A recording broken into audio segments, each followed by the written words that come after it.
The story begins with a very peculiar situation. Recently, a girl has realized that her older brother, Yu Kongming, is quite strange. Yu Kongming is the center of a four-person team. First and foremost, his luck in love is excessive, and they have another teammate who is equally handsome, yet girls only seem to want Yu Kongming. Additionally, Yu Kongming has a tendency to break into people's houses and rummage through their belongings, which no one ever seems to object to. There are even times when she can see the sentences come from his body. She has come to the conclusion that this world is most likely a world within a game. Based on her experience reading stories, the game's character allotment should be as follows: the main character, the female lead, the second female lead, and the second male lead. But how does she know she is the second female lead? If one examines the situation, it becomes obvious. Lin inquires why Yu Kongming doesn't listen to what people say. He angrily responds, questioning what choice they have in that situation. Such fights are common occurrences. Jochinka ponders if there is any way to make them happy. A notification appears. Slap Ling Yao in her face. She is shocked and questions if this is part of the game script. How did she not notice this before? She wonders if she was always such a confrontational person in the script. Despite this, she decides to pretend that she didn't see it. Suddenly, a notification informs her that she has made a forbidden action, which causes her to feel a chill from her feet to her spine. Her instincts tell her that violating the script requirements will have grave repercussions. She becomes uncomfortable and irritated, calling out to Lin and slapping her in the face, leaving a bruise. She apologizes for her actions, but unfortunately, the system orders her to shout and exclaim that she disagrees with how Lin is treating her older brother. The second female lead's mission is to create problems that bring together the main characters. Although she doesn't agree with this, she never violated the script. Yu Kongming apologizes for Joquiki's slap, stating that Jochinka can be very unruly. Jochinka never wanted to change anything. She has the world's best brother and the best friends, which is already enough. She deeply believes that this world is like the stories she has read, and she just needs to follow the script to enjoy the perfect conclusion. A few days later, Yu Kongming inquires if they have seen his book, which is red-bound and flashy. He has been searching for it since yesterday. The blonde-haired girl states that she doesn't know, although she has been very curious about that book for a while. Inside the red-bound book, there are no words, but Yu Kongming often takes it out to read and then write in it. Jochinka wonders what kind of book it could be that makes the main character so interested. Yu Kongming begins to sweat nervously and averts his gaze, telling them to forget it if he lost it, as it wasn't an important item. Lin whispers to Jochinka, questioning if it is that type of book, which makes Yu Kongming upset. He questions if the girl has no shame and if she is a child. Suddenly, the protagonist realizes that the book is in her room. It might have ended up there when she wasn't carefully organizing things. She thinks about telling her brother right away but recalls what Lin had said. She decides to wait before informing him. Holding the book in her hand, she feels extremely nervous but reassures herself that it is just a book and there is no need to be anxious. She opens the book and sees a variety of information. Turns out to be a game manual detailing everything about this world. It is incredible that such a book actually exists. It must be very easy to be the main character. Suddenly, she notices a page about her own information. Jochinka, race, human, support healer type. The heart of Jochinka is one of the 4 divine items, the Crimson Soul Flower. There seems to be nothing special here. She already knows all of this. Then she notices that the book states that if a player chooses to head towards the Pool of Immortality, it will trigger Jochinka to enter the sacrifice storyline. They are already heading towards the Pool of Immortality. She is petrified as she realizes what the sacrificial ceremony means. She remembers everything now. The Pool of Immortality, her childhood dreams of visiting it, and the enemies who had prepared an ambush. During the fight, they secretly poisoned Yu Kongming with mandala poison. This brings the blonde-haired girl to her knees. How could it be mandala poison? In less than half an hour, Yu Kongming will be deceased. What hope is there? Suddenly, the protagonist considers whether the main character can die from poison. If this is the case, this type of situation should be different. She announces that she knows a way to cure the mandala poison. When she declares this, Lin states that if she knew the way, she should have said so sooner, as she made everyone worry for nothing. The second male lead then reveals that it involves the Crimson Soul Flower sacrifice ceremony. Lin's eyes widen as she becomes pale. The protagonist approaches Yukong Ming, noting that he is already awake and must have heard everything they said. He comments on the fact that he can't hide anything from her, but she responds that they grew up together, so it is only natural for her to help him. They grew up together and became brother and sister, so how could he let her sacrifice herself to use the crimson flower in her heart? How could he watch her die helplessly? Meanwhile, the blonde-haired girl cries as she realizes that they can only save him if Jochinka sacrifices herself.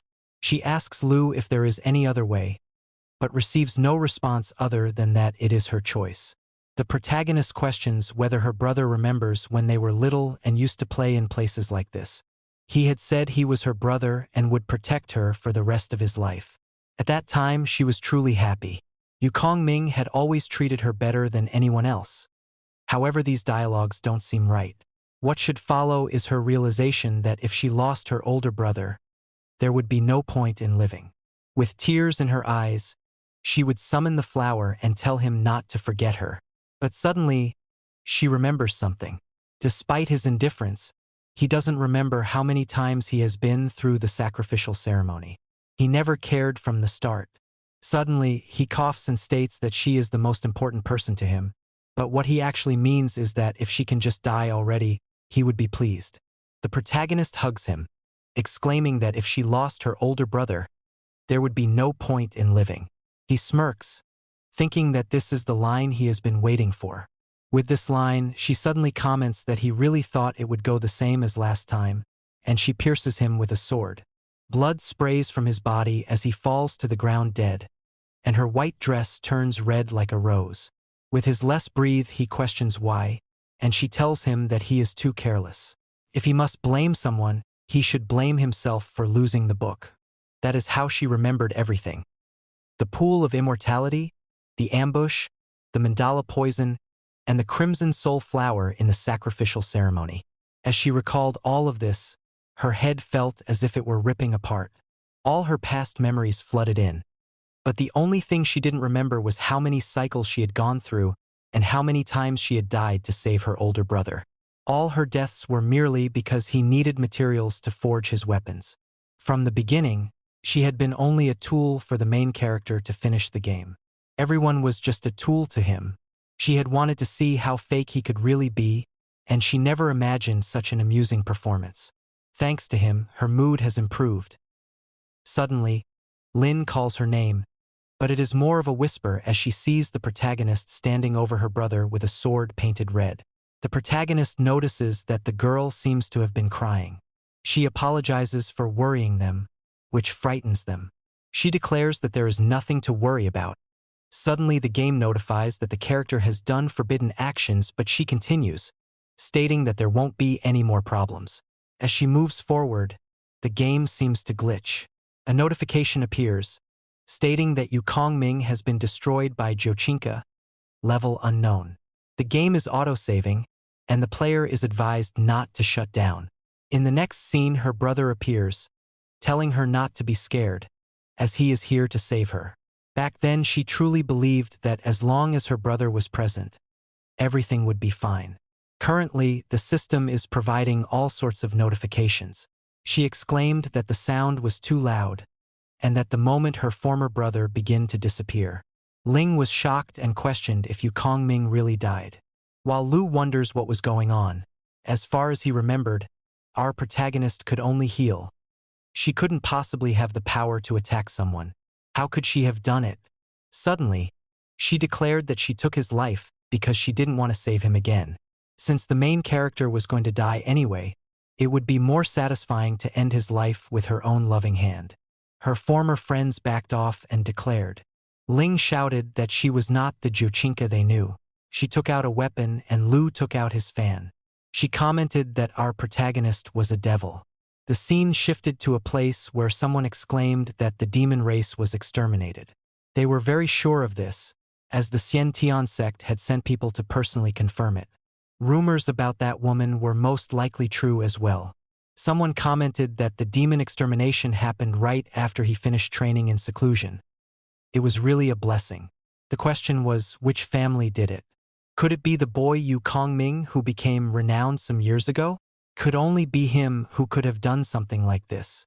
Suddenly, someone declared that Yu Kongming, who was being referred to, lost his life 3 years ago.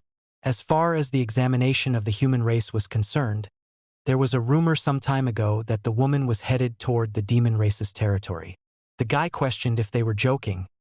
How could Yu Kongming warrior be killed?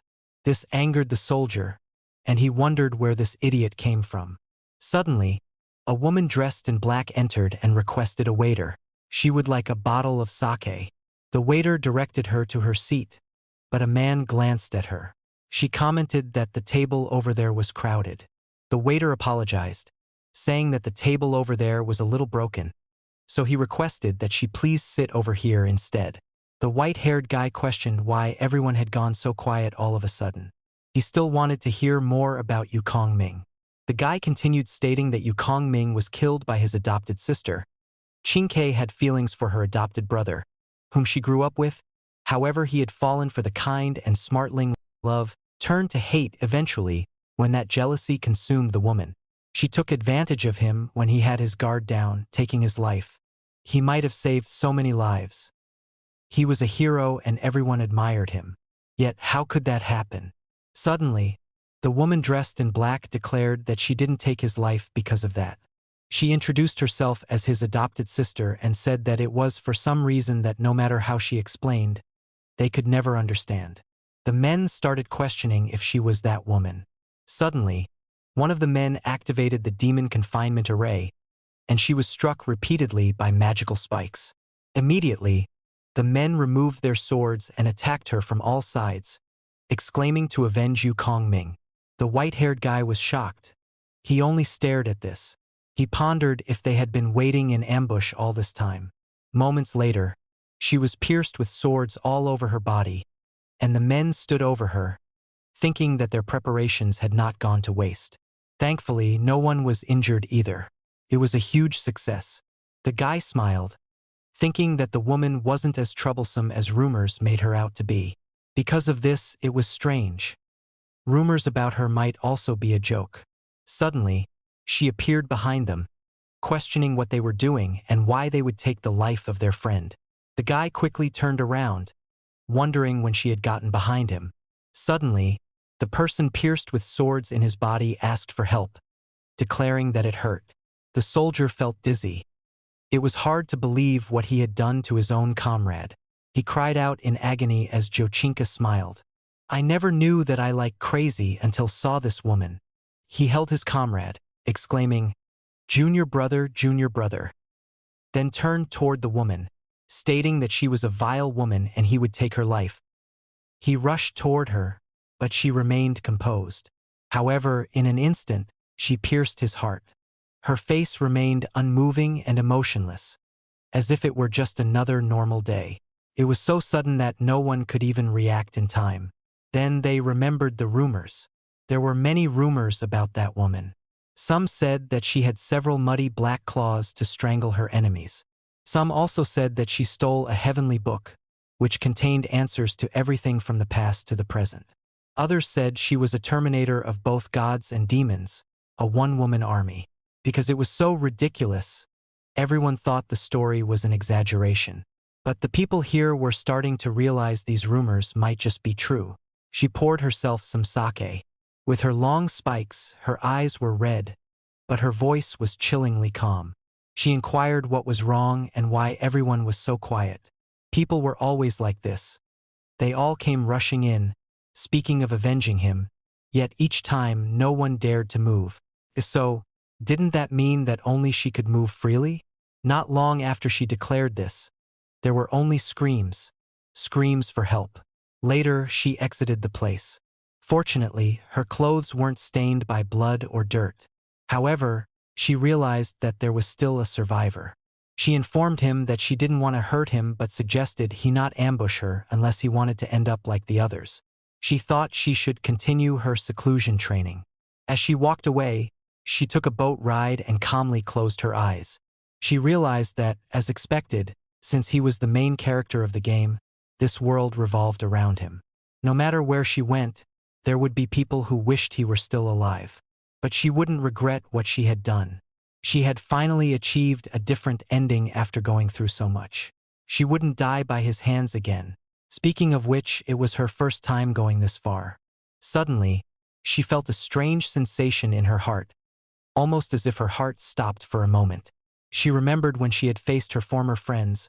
She had told them that this world was just a game, that they were all being used by the main character. But they told her she was spouting nonsense. She also remembered when she was being hunted because she had taken her brother's life. She cried, wondering if there was anyone who would hear her words. Why did no one understand her? They only saw her as the demoness Jochinka. They wanted her to die. She wondered if she was dying after fighting so hard to survive. Was this it? Suddenly, she opened her eyes and saw she was younger than before. She pinched her face and looked at her hands. She quickly realized that this was the beginning of the game. The Xian Mountain servants discussed the Zhou family's daughter recently joining their sect.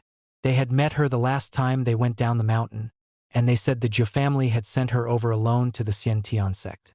They remembered her as a very gentle child, who always hid behind the adults, too scared to make even eye contact. Also, the new disciples liked bullying the new recruits brutally, declaring that they were just playing with them and that they were very annoying. They thought she wouldn't be able to avoid being bullied. It was such a shame. However, she was definitely not getting bullied. She was beating them like a punching bag. Suddenly, a green-haired girl begged them to save her, saying she was about to beat her brother to death. She inquired what there was to save. These guys couldn't be saved anymore. Every time the beginning started with them bullying people, she then punched him viciously, and the girl screamed. She then smiled, declaring that she was just playing with her senior disciples. They exclaimed that it was fine, and they just shouldn't do it again. They decided to ignore this and get out of there as soon as possible. However, the protagonist appeared behind her, and in a creepy voice, exclaimed, "Miss Senior Sister?" This caused her to jump back, questioning what she was doing. The protagonist held out her hand and asked if she could borrow some paper and an ink, as she wanted to write something down. First of all, she can confirm that in her previous life, after she had died, she returned to the start of the game again. This means the Zhou family hasn't fallen into ruins, and she was sent to the young things said when Yukong Ming had yet to join. But how exactly did she die? She's positive that no one named Leslie or Tracy took her life. It seems she felt an agonizing pain in her heart and then lost consciousness. She wonders if it's because of her heart. Yukong Ming's heart and hers are actually halves of the Crimson Soul Flower. The Crimson Soul Flower is a divine artifact. Long ago, it was split in half and its powers were greatly reduced. When she gave up her half as a sacrifice, Yukong Ming not only survived but also gained tremendous power. She finds the 9, but aside from that, there are other things that make no sense. Suddenly, she realizes that the remaining half of the flower has limited power. She was only able to survive that long because she was living off its power. Back then, she had used her half of the Crimson Soul Flower. As a result, when she took Yukong Ming's life in the past, she should have taken his half too. This means that if she doesn't want to die again, she needs to do everything exactly as before. Pretending to be Zhou Qingqi as she was before, meeting Yukong Ming again, becoming siblings, going down the mountain, meeting their friends, and then, after the sacrificial ceremony, taking his life and extracting his heart. But since she has a chance to start again, does she really have to focus on all that? She could actually live a different life from before. She can make different choices. Yes, that's what she will do. She will take Yukong Ming's life right now.